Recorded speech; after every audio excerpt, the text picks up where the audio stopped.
Migration is complex. The old system to deal with it in Europe no longer works.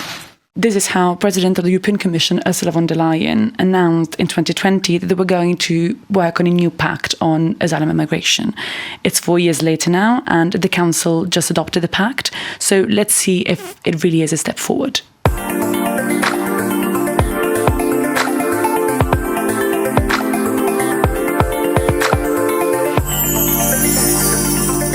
Hi, I'm Elena Pompei. And I'm René Bertini. And this is Getting There, a podcast by ENTR in partnership with France 24 and RFI. We're two Italian journalists, we live in France and we work in English. And we're part of the first generation who could truly see what a united Europe looks like. We can move and work freely across Europe. We use the same currency in almost every EU country. So we want to know what's next for the Union and how we're getting there. Migration really is one of the most difficult topics to talk about today in Europe. It's super divisive, it's super politicized, and it has been like that for at least the past 10 years. And the policy that we have in place, or at least we had in place before this pact to deal with migration, really was not fit at all to deal with everything that's going on. Absolutely. And I think we kind of pinpoint the right moment in time, 2015 and the big migration crisis that we experienced in Europe as the time where Europe was the most divided. And yet now we are seeing a new huge wave of refugees and asylum seekers entering the EU. In 2023, there were 1.1 million people that entered like asylum applications, and illegal ones specifically last year were the most since 2016. And it's very clear that the former system didn't really work. So the Dublin agreements, which were the ones that were in place, were extremely divisive, and they put all of the weight on first entry countries like Italy, Spain, and Greece. The new pact on asylum and migration has been hailed as a huge step forward in preventing that those inequalities happen again. And today we want to find out whether that's true or not. So I spoke to Eva Baluganti, who works for EuroMed Rights, who's going to tell us a bit about what this pact really brings. Actually, it's a step back in terms of fundamental rights for asylum seekers. What we see is actually a deterioration of the right to asylum and the fundamental rights of people on the move when they enter the Schengen territory. These derogations from fundamental rights have now been made law. It seems like we're really starting strong today. So what are the main pillars of this big new pact? The new pact wants to reform the way in which we process and relocate asylum seekers. Now, the entire law kind of stands on 5 main pillars, we could say. The screening procedures, the asylum procedure management, the migration management, the crisis management, and then Eurodac, which is basically the updated database that could be shared among all EU member states to kind of keep control of the biometric data and the applications of asylum seekers. That seems like a pretty dense program. What are the most, controversial bits, the bits that states had more difficulties to find agreements on? I'd say, speaking to the experts, 2 of these pillars came out as being the most complex to debate on.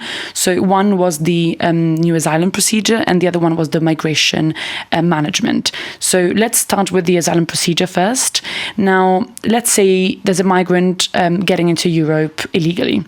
There's a screening procedure that kind of splits then the pathway in 2. So migrants can be channeled into either a normal asylum application or into what's called like a border application, which is kind of an accelerated procedure. So does going through the accelerated procedure mean you have less of a chance of passing through? You already present kind of like elements that make them think that you're not going to get in. So, for example, you can be a threat to the security of the country. You can be coming from a safe country. And have I had something very interesting to say about this? The element of the accelerated border procedure is particularly worrying because there is actually a vast category of people that can be channeled into these fast-track procedures, namely people coming from so-called safe third countries. With the Pact, it is foreseen that the use of the concept of safe third countries will really increase, and there will be actually a European Union list of safe third countries.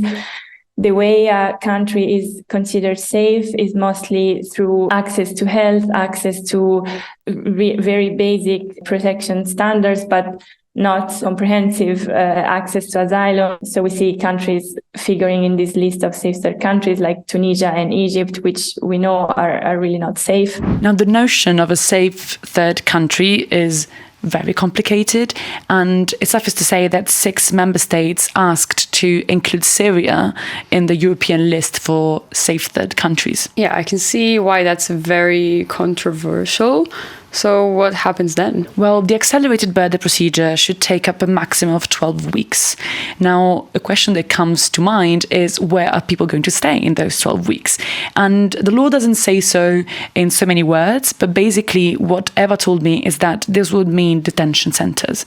If it's decided they're going to be sent back to the country where they came from, then it's up to national authorities to take care of this, and they have further 12 weeks. So this makes up a total of around 6 months of detention on European shores, and that is an incredibly distressing thing to experience. So if it takes that long, even for an accelerated procedure, how long would it take for the normal procedure? What do migrants need to present in order to have access to this procedure? So that's quite complex. There are many categories. I think one of the most important ones is that they need to come from a country that is experiencing a civil war, and families with children that are 12 or younger. And these people have the right to see a judge, which is something that is completely denied to people who end up in the accelerated procedure. Yeah, it seems to me like this is another controversial part of this already very controversial pact. And one of the issues that was already present before it was passed was redistribution. So, how does it deal with this? Yes, you've hit the nail in the head. The migration management part of the deal is the most debated of all, and it isn't even sorted out yet. Let's hear what Eva had to say about this. This has been the most tricky question for member states to agree on. And what we have ended up with is a very distorted concept of solidarity, because now we have this mandatory but flexible solidarity, which is in a way a paradox already in terminology. But member states can now provide 3 different forms of solidarity to other member states facing migratory pressure, meaning relocation, financial contribution, or alternative solidarity measures. Yes, so this concept of solidarity includes kind of like 3 main pillars. So redistribution, which we're going to talk about in more detail in a second, financial contribution, and then alternative measures. Now, redistribution, which was obviously one of the trickiest and most complex parts to agree on, now sets a target amount on asylum seekers that European member states need to ensure that they will take care of for countries of first entry. So this number is now set to 30,000 people, which is kind of a step forward, because before this, like in the Dublin agreements, there was no mention of like how many migrants had to be taken care of. So the entire responsibility lied on countries of first arrival, like Italy, Spain, and Greece. Now this has changed, except that there are fears that this might not be enough. Yeah, I was going to say, because it seems like that's a relatively small number, considering that, what I read is that Italy alone had an intake of more than 150,000 migrants just last year. Yes, last year there was a massive spike, but we know that we are on the verge of a new migrant crisis. And the issue is that these 30,000 people, this clause isn't even mandatory. In the case in which a member state doesn't want to take in an asylum seeker, they need to provide a financial contribution instead. And they then have alternative measures, which mean helping with manpower needs, for example, or infrastructure countries of first entry. Now, clearly, there are many opponents to the solidarity clause. Hungary and most recently also the Netherlands taking themselves out of the scheme of the pact. So we already see how this solidarity between member states is falling short, because some member states are already clearly stating that they will not comply with the rules of the pact. I think that from our perspective, the most worrying element is that there is perhaps one thing, unfortunately, where member states seem to agree on, and this is the externalization part.